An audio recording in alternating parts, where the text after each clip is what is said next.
What is your website like? Who are you going to pay to be able to make a really good website? Because volunteers are great, but who are you going to pay to really set up and run a really good website? Some kind of website with good links that people will keep coming back to again and again. It doesn't have to be all original, but it has to be part of the reality of the media change within our society, because that is how people are going to be able to see what we want them to see. The other reality is this. For a long time, I've been trying to get people to understand that you need to have those kinds of pictures on the internet, and I'll tell you why. When I go to speak at universities and colleges, and I go to speak dressed just like this, no suit and tie, right? And I stand up and I say, look, I'm going to bat, 3 for 3 here. I'm a male, I'm a Catholic, and I'm a priest. But if you've got a problem with that, that's your problem. If you're so biased and so prejudiced that you cannot get out of your own little area and your own little cocoon, then you've got to deal with your biases and your prejudices, because I'm talking about a human right, and this is what I'm talking about. Boom, boom, boom. And always I follow an abortionist in my talks. And it's very interesting. I say, don't believe me. I can go on and give you the details of gestation. Here's the websites you can go to. Go and look at the pictures yourselves. And isn't it true that a woman who is contemplating ending the life of her preborn child, and she sees the pictures of that child, is highly unlikely to go ahead with that abortion? One of the great things we've got going for us is truth. One of the great things we've got going for us is truth. And if we are stopped one way, they cannot stop us on the web. They can't.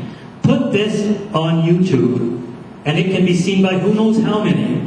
And it doesn't matter whether we get on CBC. If CBC won't let us on, the Lord has given us a very big window to get over the fact that that door is shut. And you know something else? That door is getting smaller all the time. Peter Mansbridge, well, they'll probably keep him on because they can't afford anybody else, because fewer and fewer people are watching it. The reality is that once again, we do have people who can be able to understand how we can use this media, and it's a lot easier than you think. And if you don't believe me, if you don't have it, go down to your library, ask to go on YouTube, and look up Archbishop Tom Collins.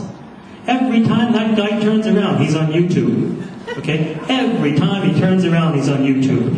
Why? Because that is a media of choice. So why not use it? We too believe in the freedom of choice. And the choice is to be able to have a truth that will truly have people to be able to be set free. It means for us as well, however, that I think we do need to have ideas. And I would say that to have those ideas means that you have to have people come together to think. Because if you look at the political situation, it's an astonishingly complex question that we have in front of us.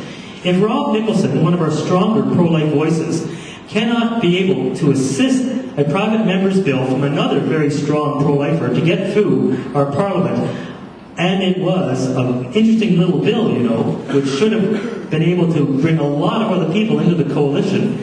If they cannot get that bill, the Unborn Victims of Violence bill, through, then we've got problems.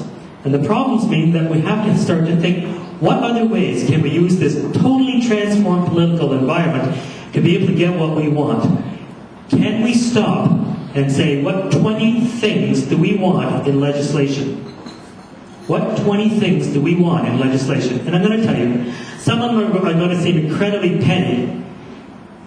It helps to be in the pro-life movement as long as I have, because a lot of the time I went down to the States. You probably don't even remember the name of Henry Hyde. Henry Hyde was a congressman, and he worked on a very little, narrow sliver of a question. All he wanted was to make sure that no federal hospitals were able to do abortions. That was the Henry Hyde Amendment, and they fought it for 10 years.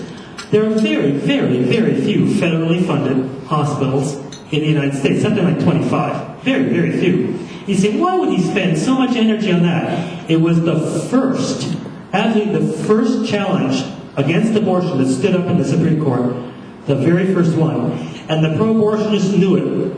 And they fought like crazy against it. And what it said was, you can start to turn the tide. And we need to do that too.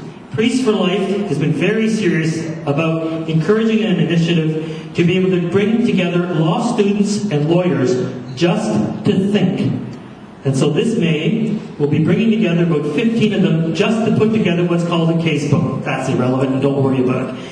All we want them to do is to be able to critically analyze the rights of the fetus in Canadian law. And then we want to be able to have 4 to 5 different initiatives going on all the time to be able to see what kind of model legislation can be able to be put forward on the provincial and on the federal levels. That's where the ideas will come from. And the other ideas where other ideas will come from is in media, which is in education, and we need to be able to bring people together to think together. And that's why I believe we need to be able to have think tanks. Think tanks are just a funded group or center where people can be able to bring together the information and the people so that new ideas can come out. The pro-life movement needs between 5 and 10 think tanks. 5 and 10 across the country. It's a huge country.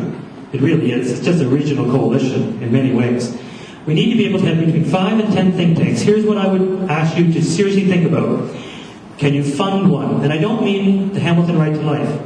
I mean, can your family seriously consider being able to fund a think tank? Because if we look critically at this, it's Christians that will fund the think tanks that we need. And it is Christians then who will be able to hire the people at those think tanks. And the next step, where do those people from the think tanks then go? Those young students, those part-time divinity students, those whoever, those summer people who need a job. Where do they go after a year or two after school, or 3 or 4 years? They go into politics. The Conservative government needed to fill 4,500 jobs in the first year. Did you know that? In the first year. A person who shall be nameless said to me, over an adult beverage of choice up in Ottawa, the problem is we don't have enough young, small C conservatives for these jobs. We need to be able to recognize that this is part of a broader movement. John Paul the Great was right when he called it the culture of life, as opposed and in opposition to the culture of death. Building up a culture of life means we need to think hard, and we need to be able to say, how is it that we can set up the institutions we need to be able to build up that culture?